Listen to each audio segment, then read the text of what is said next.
Welcome back to another session of Howard's University. I'm so happy to be back this week. It has definitely been a trying week, and this was my safe haven. I lost a mentor of mine, and that mentor was actually the catalyst for me to hurry up and do this work with Dr. Fuller.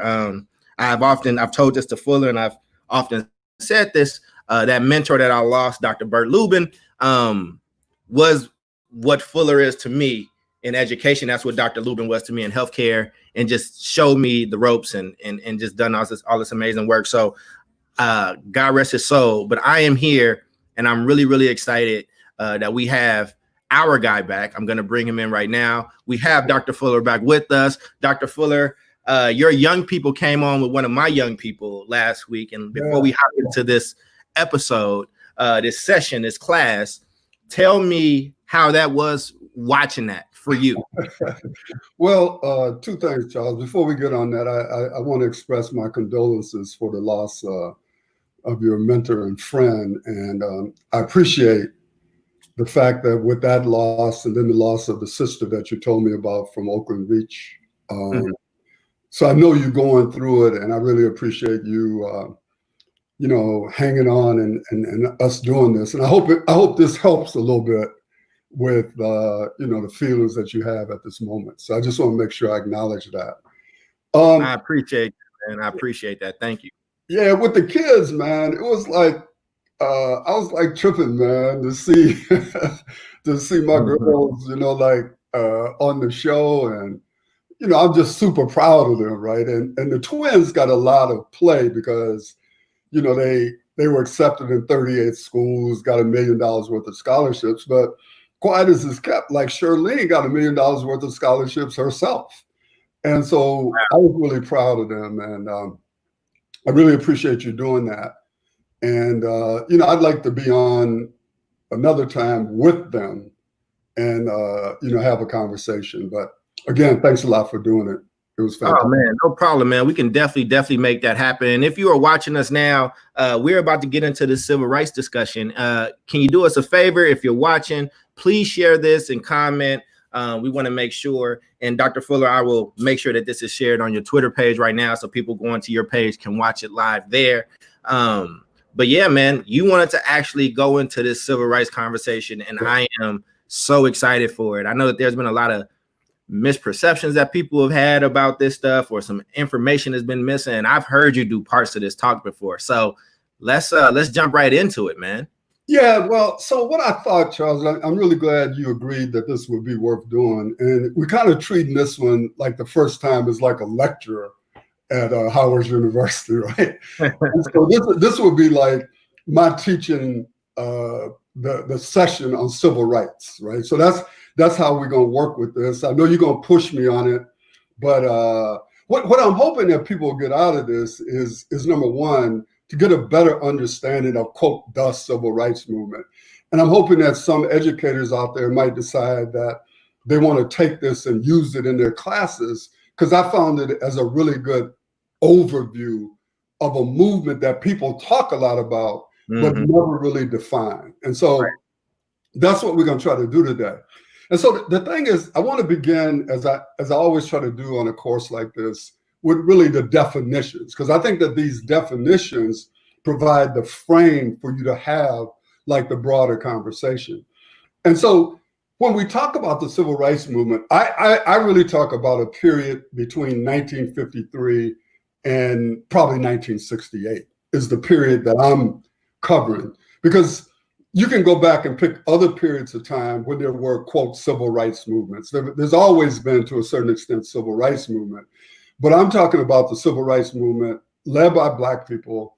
And I begin with 1953 because I start with really the Baton Rouge bus boycott instead of the Montgomery bus boycott that a lot of people start with, or Brown versus the Board of Education in 54. So I start with 53 and go through 68. So let me start by really trying to, as I said, get into the definition. And the reason I want to do this is because at the time of the civil rights movement, a lot of you all may know that there was a debate, or I don't know what you would call it, between Malcolm and Martin Luther King. Because one of the things that Malcolm talked a lot about was that he didn't want to deal with civil rights. He wanted to deal with human rights. And there's more than just a semantical distinction there, right? Because the notion of civil rights is that it's politically defined freedoms that sort of stipulate how groups of people can participate in a society. And so what civil rights does is, by definition, it limits you to the laws of the society that you're a part of. And so the argument that Malcolm was essentially making was that he wanted to talk about human rights because human rights were not tied into any particular society. So when we talk about civil rights, we're talking about these politically defined freedoms, and it sort of stipulates like what you can do in a society. So I'm going to tie the idea of civil rights to some particular laws that exist in the United States, because I think you have to make that connection when you talk about civil rights as opposed to, as I said, human rights. The other thing about the civil rights movement, it presupposes the idea that people know what movements are. And so we use those terms sort of loosely as well. So what I want to try to do is to, now that I've defined civil rights in terms of the politically defined freedoms and stipulations that come from being in a society, I want to talk about movement for a moment, so that so when you have these definitions, I try to break up the terms, civil rights and then movement, and then define movement and then bring it all back together. So I think you have to— Is it social movement, Dr. Fuller? Yes, I'm gonna move over to talking about movements. Got you. So social movement. I just want to make, okay, got it. Right. So social movements are these conscious, collective, organized efforts where you're trying to change the nature of a particular functions in a society, right? And so that you're saying that there's something wrong with the social order. And so what you're going to do is you're going to develop a collective, organized effort to bring about change or to resist some type of change. And so I want you to see movements that is conscious, it's collective, it's organized, when you talk about movements. Now, a protest movement is collective defiance, but it's may or may not be in an organized fashion. So when all the people are getting all upset because people burn down a Target or whatever, you may not like it, but that is in fact a protest. And the thing is that protests take different forms. And so obviously when people think of Martin Luther King, they think about nonviolent protests. When they think about Gandhi, they think about nonviolent protests. But what do you call what happened in Rosewood when white people burned down a Black community? It's not a protest that you support, but you got to recognize that in technical terms, that also was a protest by white people in support of white supremacy. And the notion was to protest our existence. And so they took this violent action. And I always find it intriguing how people are always prepared to tell Black people about how, like y'all shouldn't be burning down stores, y'all shouldn't be doing this, y'all shouldn't be doing that. But don't nobody go back and talk about, the riots in 1917 in New York. They don't talk about the number of Black people killed. They don't talk about Tulsa. They don't talk about just example after example of Black people being violently dealt with in this country, not just our property, but our lives. So anyway, okay, that's a separate lecture. But okay, so that was good. No, that was really good.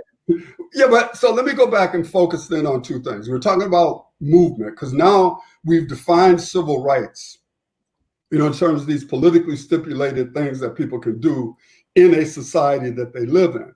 We now have said a social movement is a a conscious, collective, organized activity.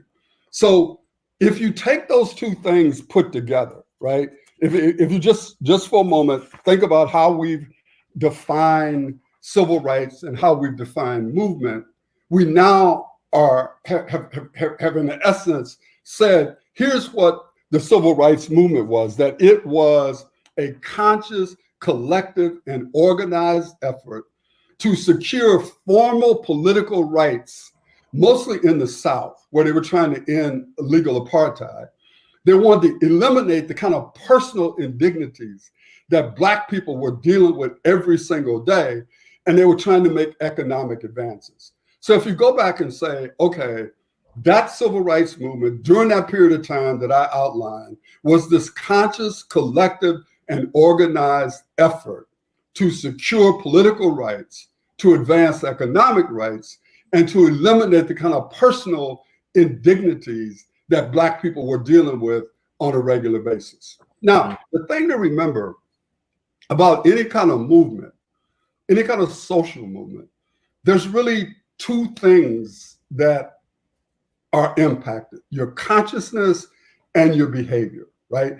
So that for certain people, the social system that's existing when there's a movement, it has lost its legitimacy to a large number of people. So if you look at what's happening with the police department, the fight against the police, you can see that for large numbers of people, that particular institutional arrangement has lost its legitimacy with our people. And people quit believing that things have to be that way, right? So one of the things you got to understand is that what's happening out here is that people's consciousness change. So in the civil rights movement, people's consciousness changed. They said, no, we don't have to ride in the back of the bus. No, we don't have to only drink from the water fountain. So there's one over here for Black people, one over here for white people. No, we don't have to accept that. So what happens is a movement changes your consciousness. But the other critical thing it does, it changes your behavior. Because all of a sudden, masses of people become defiant. You're no longer willing to go to the back of the bus. You say, hell no, we ain't gonna ride the bus. No, we're gonna go sit down in this part of the bus station where you said only white people could sit. Oh, no, we're gonna go sit down at this lunch counter and we're gonna demand to be served. So you see two things happening in that movement. You see people's consciousness changing and you see their behavior changing. And what happens is there's a dialectical relationship between theory and practice, right? All you all know that. So you have these ideas, but then ultimately what has to happen is the ideas have to be tested in reality. And so there's a dialectical relationship between your ideas and your practice. So at a certain point in time, your practice, let me go back this way. Your ideas lead to a certain practice. You have that practice then influences the development of your ideas. So if you have someone, for example, who's teaching you about how to teach, but they ain't taught nobody in years, what happens is they're building abstractions on top of abstractions, right? Because you have these ideas, but if you don't go test those ideas in practice, then ultimately what happens is you're developing theoretical assertions or ideas on top of ideas. And so now you have a second or third level of abstraction, which is why it's important always to test ideas in practice. So again, I want you to see this dialectic between your consciousness and your behavior. Your behavior changes, it heightens your consciousness. Your consciousness is operating at a higher level, it impacts your behavior. So Charles, let me stop and see. No, that was good. No. So far. So I think that was good. And I think that the people are definitely vibing with that. I've been taking some notes and making sure that we get that. So, one of the things, so here's what I've heard just to reflect back for the class. There's a few things. We need to understand the difference between what civil rights is, what a movement is, like a social movement. and then what the civil rights movement is, and kind of combine those things. And if a movement is actually successful, it does two things, and it does two things well, which is it changes your consciousness and it changes your behavior. That is the big summation that I got around that. And it was interesting because you talked about Rosewood and these other acts when white folks have like terrorized our bodies, and that was a movement in its own way. And I did a lesson about that a few weeks ago. I'll send it to you afterwards, a history lesson. And I went through 6 instances in this country because I had students from Oakland that said, one, white people never act like this, and they were talking about the what was going on in the movement, and two, they didn't, and one of them didn't know who Huey Newton was, which is criminal especially if you live in Oakland. And so I think that summation that you just gave, that framework for us to kind of listen to, is really on point. So I think you're moving, man, and the group think you are too. And so what I want to try to do is that I want to go back and zero in on this point that when you talk about the civil rights movement, because of the nature of what a civil rights movement is, you tie it back to some laws, to the existence of some rules and regulations governing a society. And so if you look at the modern day civil rights movement, you know, the time period that I'm dealing with from 1953 to 1968, the laws that you want to go back and have our kids understand is, first of all, the Bill of Rights, right? Because, I mean, you could take it back to the preamble, to the Constitution, but the problem is when you use the Constitution, then you got to make sure that our kids understand that the Constitution defined us as 3/5 of a human being. Mm-hmm. So when it came time to write the Constitution, they said that Black people were 3/5 of a human being. In fact, Floyd McKissick, who was the head of CORE at one point in time, a great civil rights lawyer down in North Carolina, wrote a book called 3/5 of a Man. And so what Floyd did was dissect the whole thing about why is it that they defined us as 3/5 of a human being for purposes of voting for white people. Because the white people, you know, in the South, you know, they were destroying us, but they wanted to count us when it came time to vote so that they would have greater representation. And all of y'all know that. So I'm just. And it's part of your wealth, right? Like the richer I am, like I need to own property one to even be able to vote. But if I have these enslaved people, I also get to have not only my vote, but I get to have their vote as well, right? So account for representation in terms of how you're going to apportion the number of Congress people and et cetera that we're going to have. But what I'm trying to say, Charles, is that I'm going back now to this notion of civil rights being tied to stipulations within a political framework.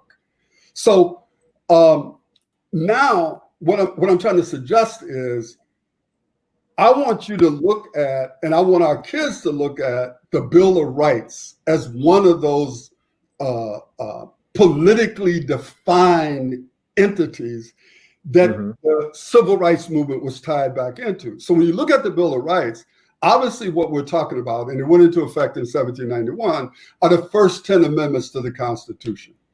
And so if you go back and listen to speeches from back during that time, you know, the civil rights leaders, they talked about, you know, their rights, the Bill of Rights, right?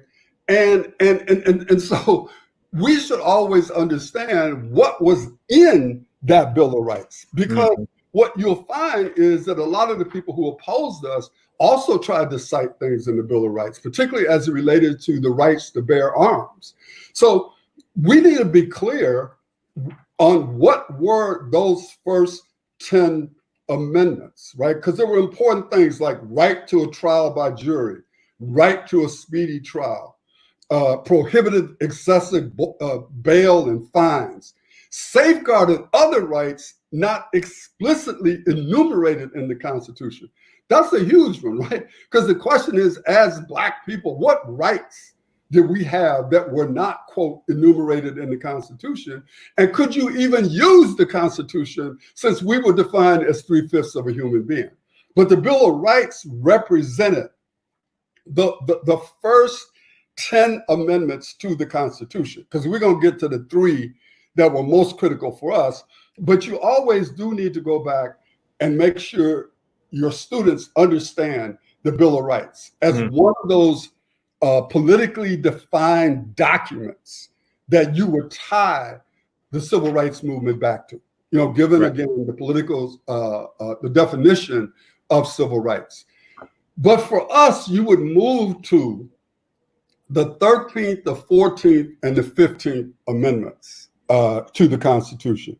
Okay. The 13th Amendment said that slavery could not be used except as punishment for a crime.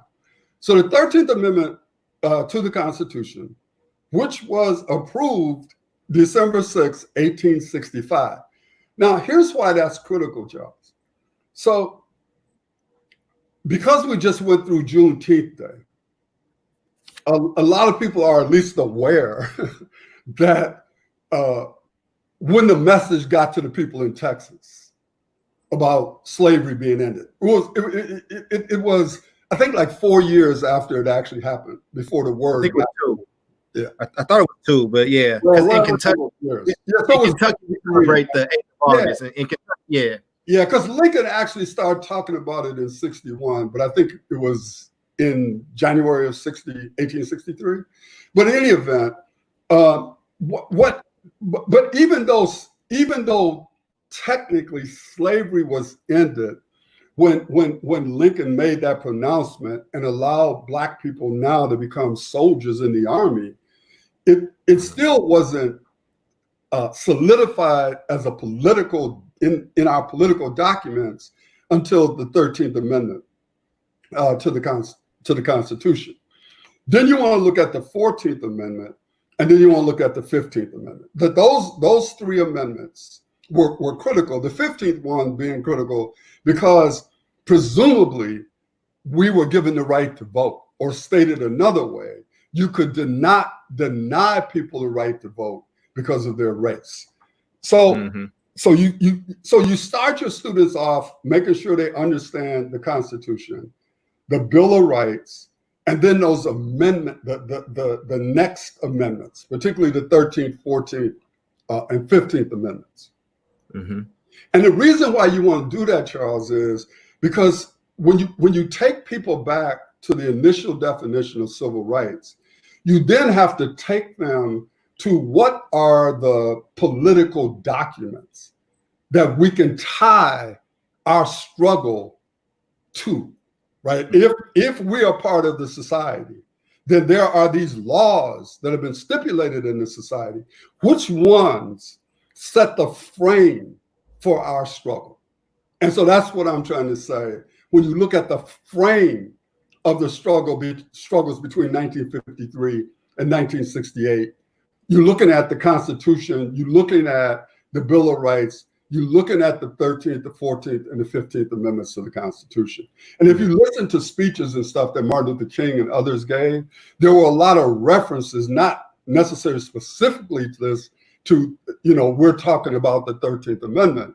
But if you understand what's happening, you see the legal framework for, quote, the civil rights movement. So let me stop there. Well, no, I think that's beautiful. And I want to make sure that for our students, our listeners, everybody that's with us, I want to make sure we check it for understanding and folks are following. So basically what Dr. Fuller just did is set the framework for this conversation about the civil rights movement, right? Because in order to understand the civil rights movement, we had to understand what was happening before and some key laws and some conditions that that led us to the point where we needed a civil rights movement. So, Dr. Fuller, I know that you have coming up, like after you set that baseline, you want to talk about the conditions of Black people in the South at that time. So I will let you take it away.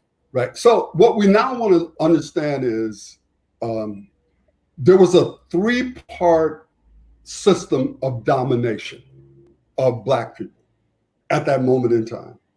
The first was economic, right? That Black people were concentrated in all of the lowest, dirtiest jobs that were possible. For example, 75% of Black men in the labor force were in unskilled positions, janitors and porters and cooks, machine operators and common laborers, while only 25% of white men were employed in those same categories. 50% of Black women in the labor force were domestics. Only about 1% of white women were domestics. 20% of Black women were lowly paid service workers. Less than 10% of white women were also employed that way. Nationally, Black people earn 54% of the median income of whites. Now, let me just stop here for a moment. I read an article recently, and again, as Black people, we got to understand this stuff now. So there was an article, I don't know if it was in the Wall Street Journal or Business Magazine or something, and it said that Black people had the best employment rate under Trump than in the history or something. It was, and so I was like, what? But then I read further, and that's the thing, right? You got to go past the headline and read the article. Once you read the article, it then got into, yes, but most of these positions were wiped out with COVID-19 because there was always a weak base to begin with. And then the thing you really want to get into, you don't want to just get into the unemployment and employment figures. You want to get into the wealth. What is the gap in terms of wealth between Black people and white people in this country, right?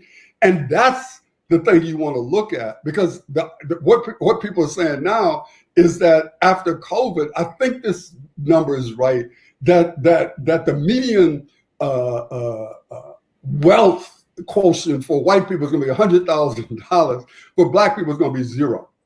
And so these are things that we need to look at. But I just thought I'd throw that in there. But going back, I want you to first understand this three-part domination of Black people at the time of the Civil Rights Movement. The first one was economic domination. I just gave you some of the examples of what our economic situation was. The second thing was political, that we were excluded from political power. In most places, there were no Black people in city government, in county government, state governments. People were being denied the right to vote by poll taxes, all white primaries, intimidation, and murder. So the thing is that we got to understand, those of you who say today, I ain't gonna vote, you have a right to say, you can say anything. But you should understand that your people, your ancestors paid a heavy price to try to vote in this country. People were killed, man, for trying to vote. People were killed who went to help people register to vote. And for you in 2020 to be saying, I don't care about this, I mean, you have that right, but I'm just trying to make sure you understand the price that Black people have paid in this country to vote. And then you make your decision. And then finally, you couldn't serve as judge or juries, right? And so there's just countless examples. I don't want to go back to the bombing of the church in Birmingham. You can go back to there's countless cases where white people killed Black people and white juries and white judges let them off. And so this whole political domination, right? We were left out of the political process. And then finally, it was the domination of our personhood, right? You got to think about, if you read Warmth of Other Suns, which is a beautiful book, by the way. It's a huge book, but it's a beautiful book. And it's one of the best books. You like big books. Yeah, yeah, whatever. But this book is really critical, Charles, because she does a phenomenal job of talking about the migration of Black people from the South to the North, right? It is just phenomenal. And she does it by using essentially three families to tell the story. Well, one of the stories she tells is that one family or one of the people from that family left because there was a rule that if you were walking down the sidewalk and some white people came, you had to step into the street to allow these white people to come by. And one young man didn't do that. And because he didn't do that, his life was at stake. And so he left because he was afraid of being killed, because he didn't get off the sidewalk when these white people came by. You know what happened to Emmett Till. So what you have to understand, man, is just, okay, so I actually had to sit in the back of the bus. I actually, if we wanted to go to the movies downtown, man, you had to go around to the back and walk up into the balcony. You were not allowed to sit on the main floor. And one of the things we did when we was kids, man, and we were so angry, man, that we urinated in these balloons, man, and threw these balloons down there on white people. You know, because we knew that this was wrong, man. You know, and so we were trying to figure out ways of, you know, how do you resist this? But just think about just all of the personal kinds of affronts to our dignity. You know, that they would never refer to our mothers and our grandmothers by their last name. It was always Pearl, Juanita. And then you had to, I mean, you had to do whatever it was that white people thought you had to do. I remember, man, my grandmother was one of my first lessons, man, about the police. When we was kids, man, and we lived on Baker Street in Shreveport, and our house was built on, like, wasn't stilts exactly, but the porch was higher. And so we used to go hide up under the porch. Right. And every time we saw the police coming by, man, we would run and hide under the porch, man. Literally. And my grandmother saw me doing that one day, man. She's like, gave me a whooping, man. And the interesting thing about getting whoopings back then, man, is, you know, your grandmother would make you go get the switch. You know what I'm saying? You know, and her thing was, don't you ever run from these white people like that. And it stayed with me, man. But what I'm saying, Charles, is that you look at these three stools of domination, right? Economic. Say them again so I can put economics, politically, and personally, right? And when you get to the personal thing, man, it was just you had to watch your tone of voice when you talk to white people. At any point in time, man, you could be snatched up for anything. Not that is different today. You know, I mean, I just saw this brother who was thrown down on the ground by the police, and he hadn't done nothing. I don't know what city this was. I just saw that last night. But I want you to see that three-legged stool of oppression: economic oppression, political oppression, personal oppression. So that this civil rights movement, which was tied to these laws that we're talking about, was a protest movement coming at this kind of three-part domination of our people. So let me stop and see if you have questions there. No, I think that story really did a good job, like really crystallizing just where we were. And I think what it's doing for the people that's listening is also, like, you know, this only makes you think about what's happening right now. You know what I mean? It's like, wait, are we back in this moment again? Right. So when you talk about these three stools of dominance over blacks during civil rights, you know, are we still being dominated economically? Yeah, pretty much. Right. Are we still facing political oppression? Oh, yeah. You know, like a lot. And then also just like, you know, personal oppression, not personally oppression, but personal oppression. I mean, like you just said, you just watched. I mean, listen, man, I think I've shared with you the story of when I was when I got stopped by the police. I was dating this girl when I was in college. I just got through playing basketball, and, you know, I went to visit her, and the police said they pulled me over right in front of her house as I was getting out, and they put guns on me, man, and like made me dump out my trunk. They said that a 7-Eleven had gotten robbed, and it was a black cop and a white cop, and they put me in handcuffs, and I just started dating this girl. They made me sit on the curb. You know, all the neighbors and stuff come out, and they dumped my stuff, and then they found out it wasn't me, and just, Like they didn't help me put it back in or nothing. They just took the cuffs off and just like left, right? I mean, so when we talk about these oppressive things, and I was in college, you know what I'm saying? I was trying to do what America told me I had to do, right? It was like, if you do these things, you know, my grandmother said, hey, you're going to go to college, get a good job, stay out of trouble. And it's like, man, I got like a 3.8 GPA. I'm like playing basketball. I'm working. I'm trying to be positive. I did nothing wrong.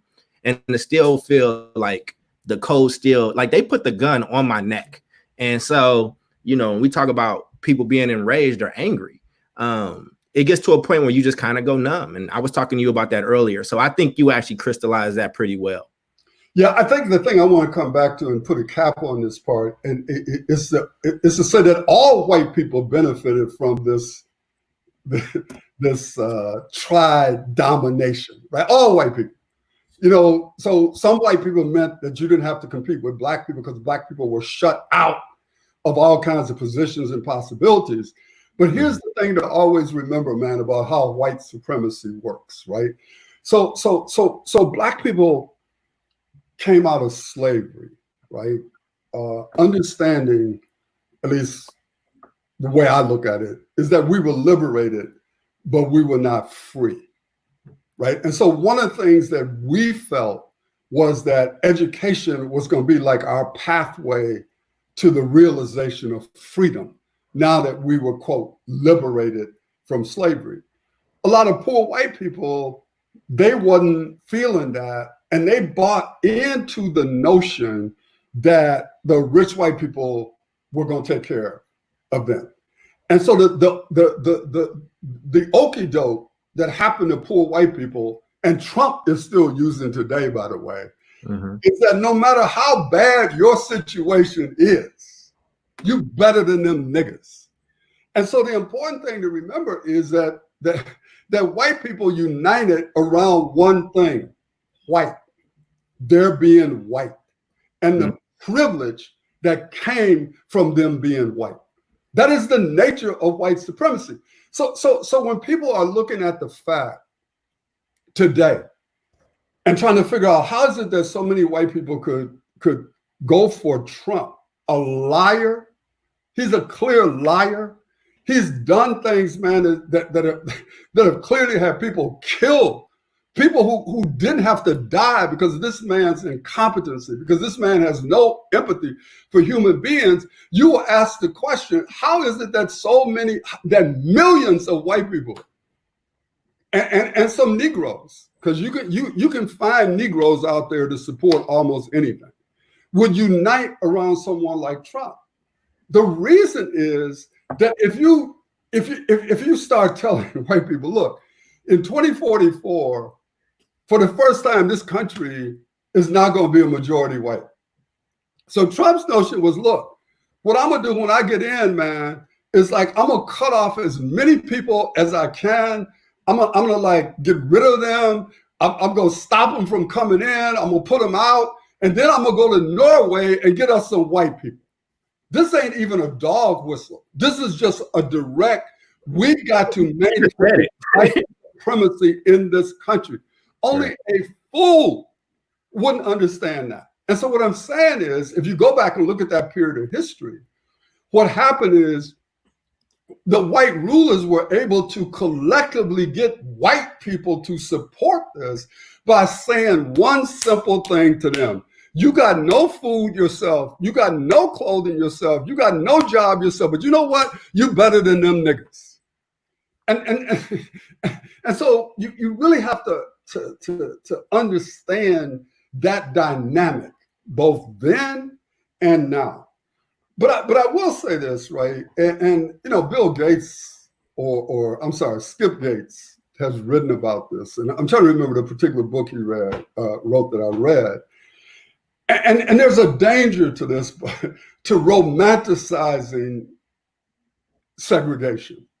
But at the same time, it is clear that there were certain things that we had by virtue of being forced together as a people that we lost when, quote, integration came. And in reality, you always got to be clear on what did we win, what did we lose, right?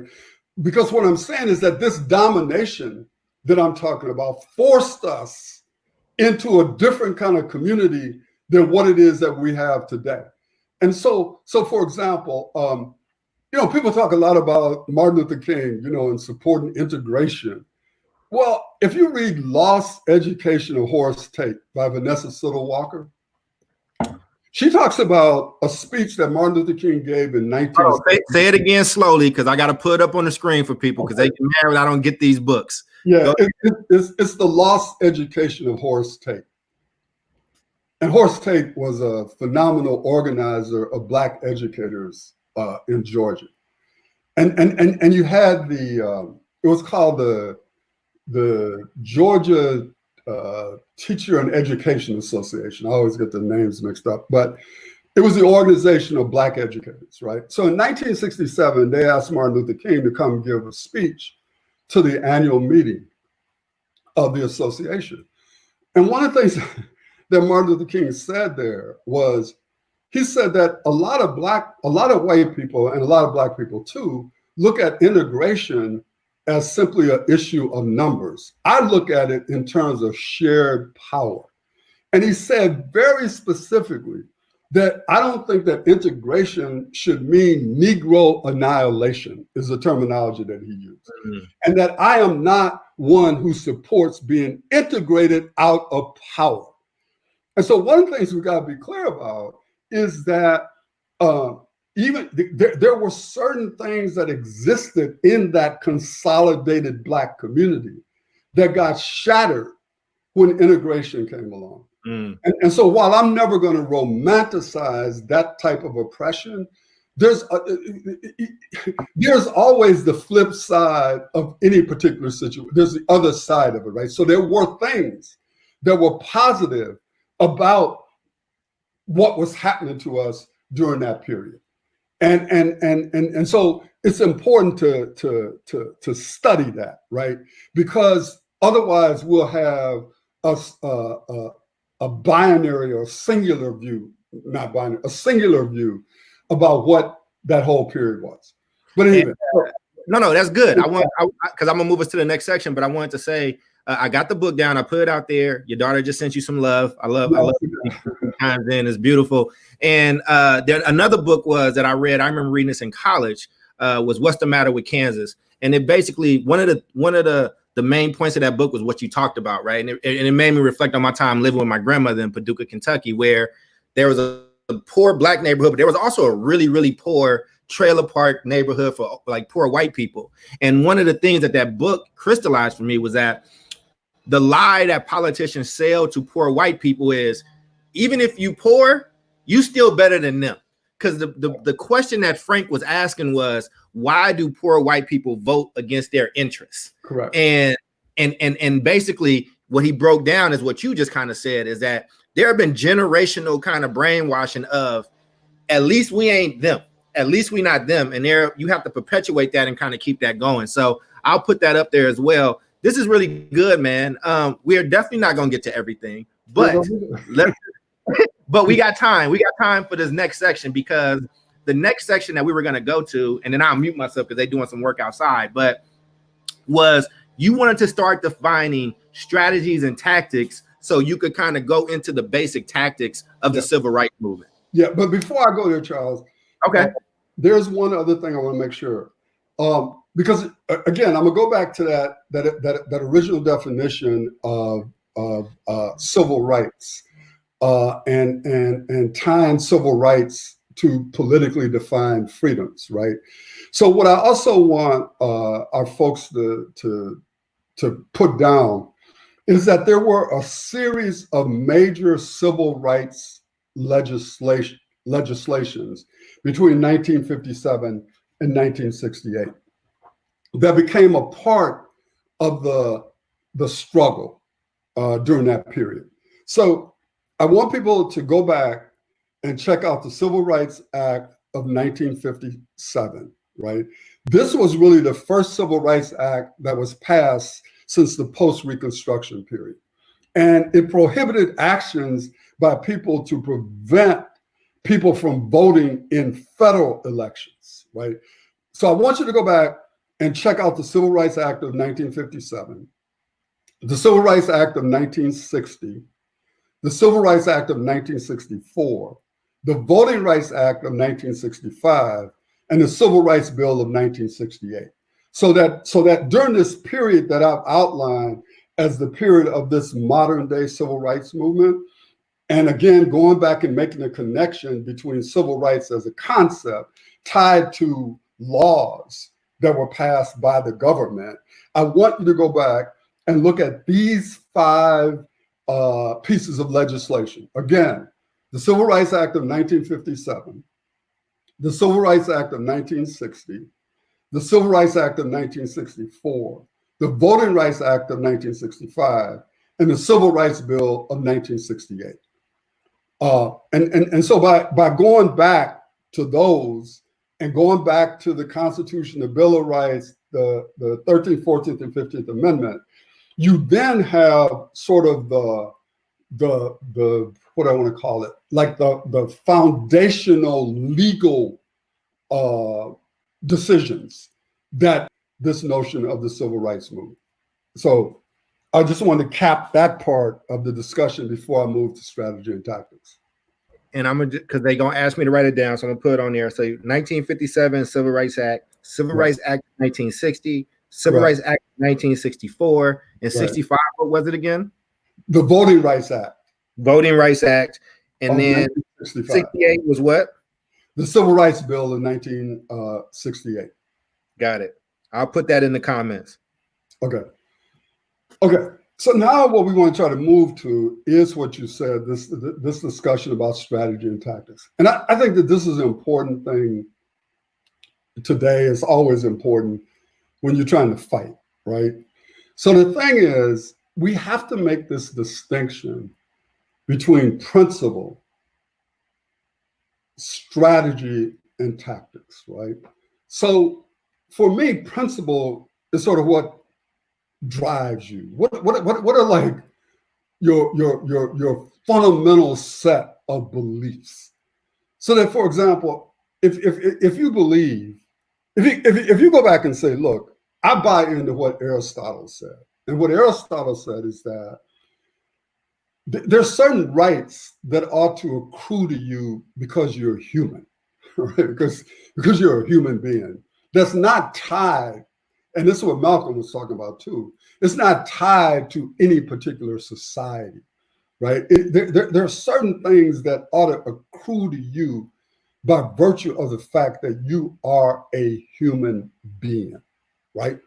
So one has to say, okay, what I believe is, I believe that we ought to have a society where everyone is treated equally.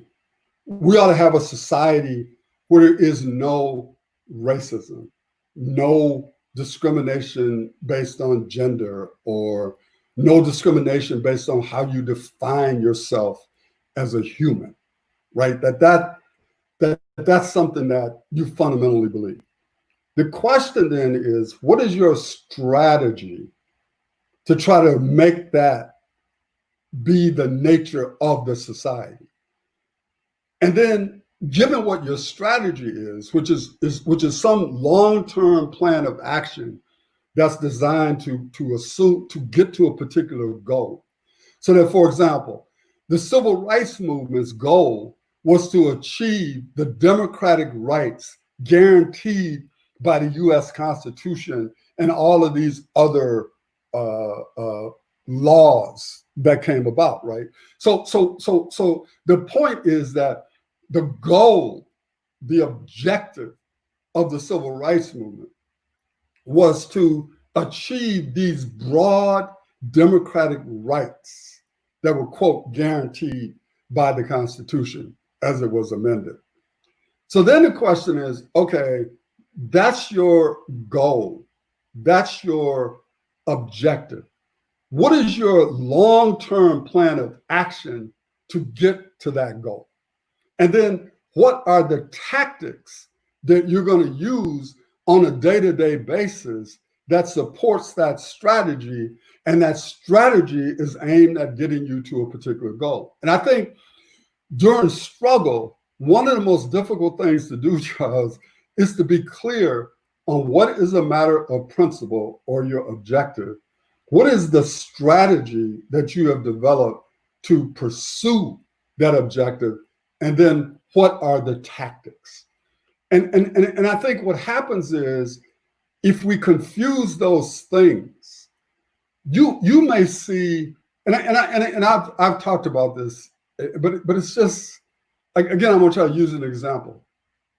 The first chapter of my book, I talked about a meeting with George Bush, and I knew for a number of people that'd be the last page that they would that they would read, right? So, because for some people, a meeting with George Bush was like a matter of principle. For me, it was a matter of strategy and tactics. But I would never meet with Donald Trump, because to me, meeting with Donald Trump would be a violation of principle. But for other people, it might be strategy and tactics, right? So we all got to determine really what represents for us a principle, or this is really the goal that I'm after. And then what are the strategy and tactics that I'm willing to pursue to try to get to the objective? So if we say that again, the objective of the civil rights movement was to achieve the democratic rights that were guaranteed by the Constitution, that then the question was, what was the long-term plan that you had to try to make that happen? And then what were the day-to-day tactics that you would use? So let me stop to see if that makes sense. Oh, that makes a ton of sense. I think that, like, I think people are getting that in the comments.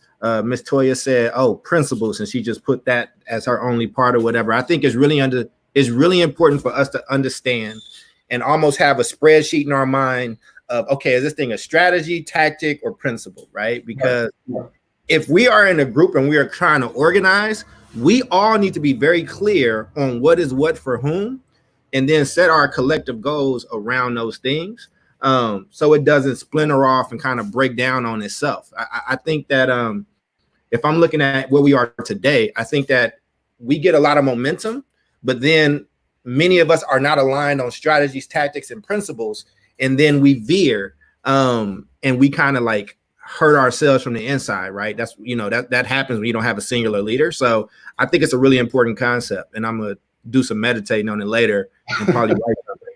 I mean, because you got to, man, because it's like, wait, when you stop and you like, wait, where does this fall in my personal like checklist? Does this fall? Is this a strategy? Is this a tactic? Or is this a principle? Right? Like, and I think that's interesting. So what I want to put out there for y'all to think about is there were I think 5 key organizations that were part of the civil rights movement. Doesn't mean that there weren't a lot of others, spinoffs and all of that. But I'm trying to get to the 5 sort of major civil rights organizations that were critical to this movement. And then what I want to talk about are the key tactics that these organizations use. So let me start out with the NAACP, okay, National Association of Advancement of Colored People. The first thing is, like, I know when we formed BAO, like, I used to get a lot of criticism, I still do, from some people who were part of the NAACP. And I'm a member of the NAACP, a card-carrying member of the NAACP. I just don't agree with them, particularly on parent choice. Mm-hmm. But I support the broader aims of the organization. It's important that we all understand, where did the NAACP come from, right? Before you start running your mouth about other organizations, you need to be clear how your organization got formed.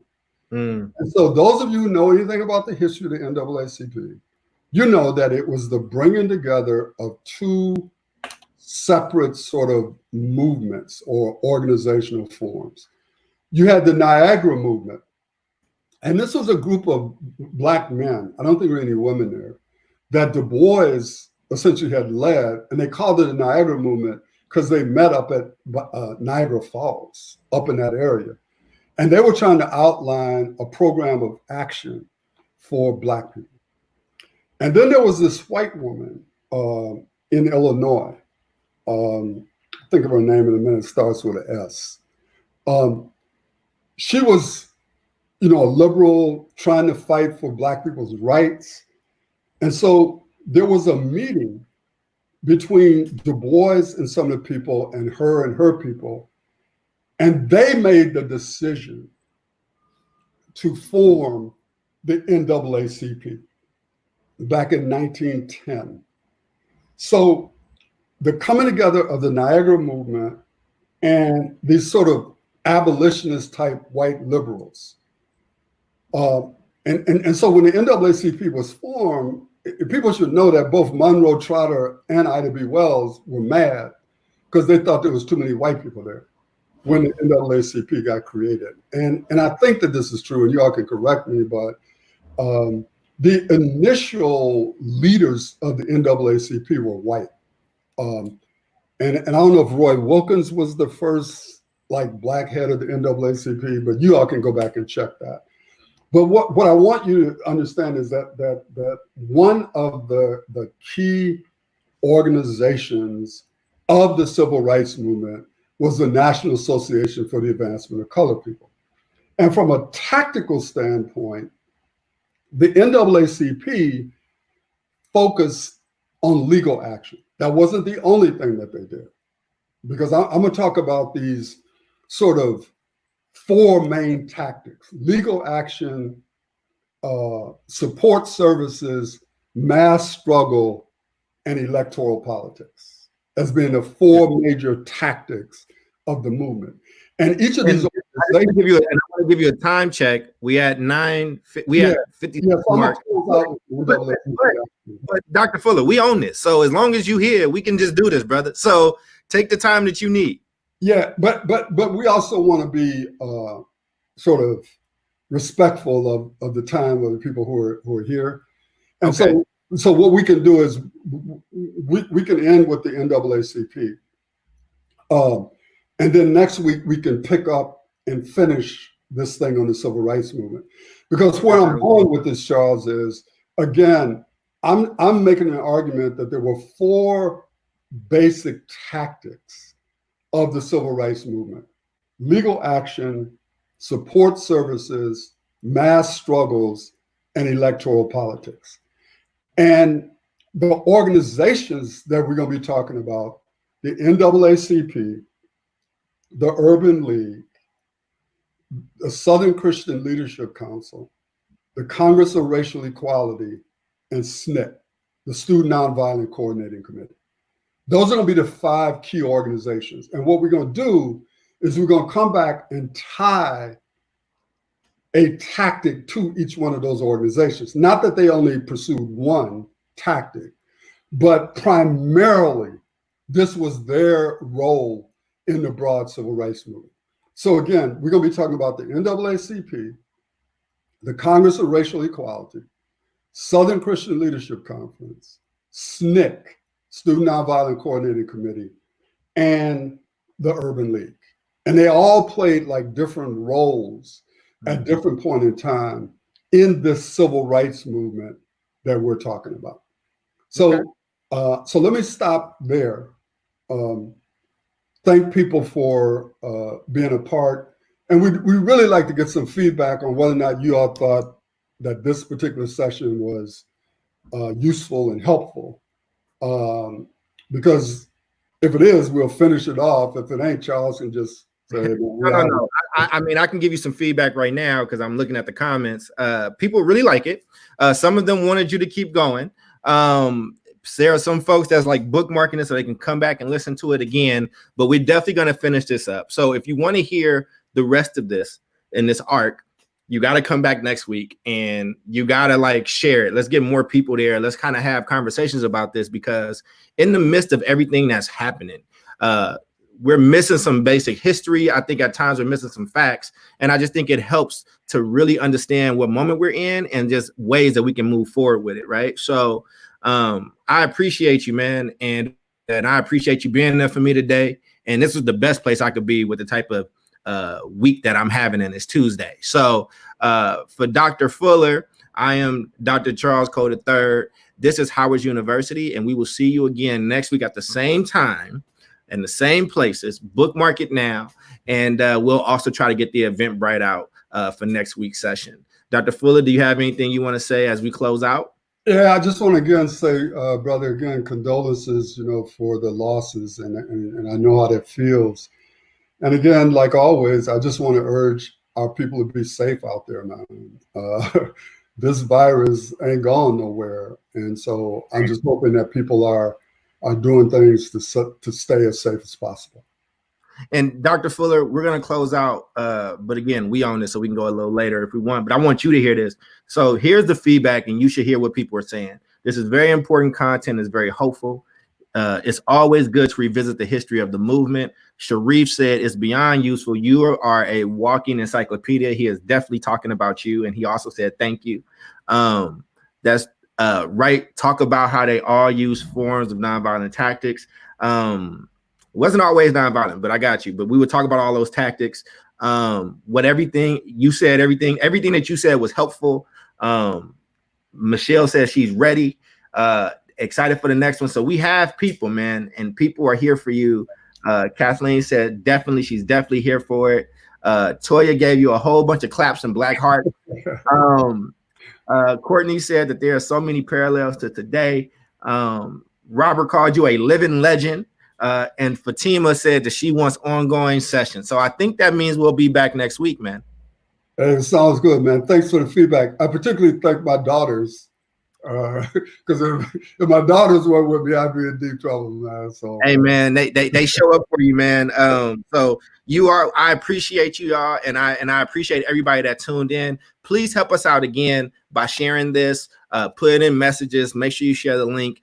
We want to make sure people get this history, because this is not history that they teach in school, and that's a problem. And we should ask why they don't teach this history in school, right? So, but you all help make this show what it is. And I appreciate you all. We will see you next week. This has been another session of Howard's University.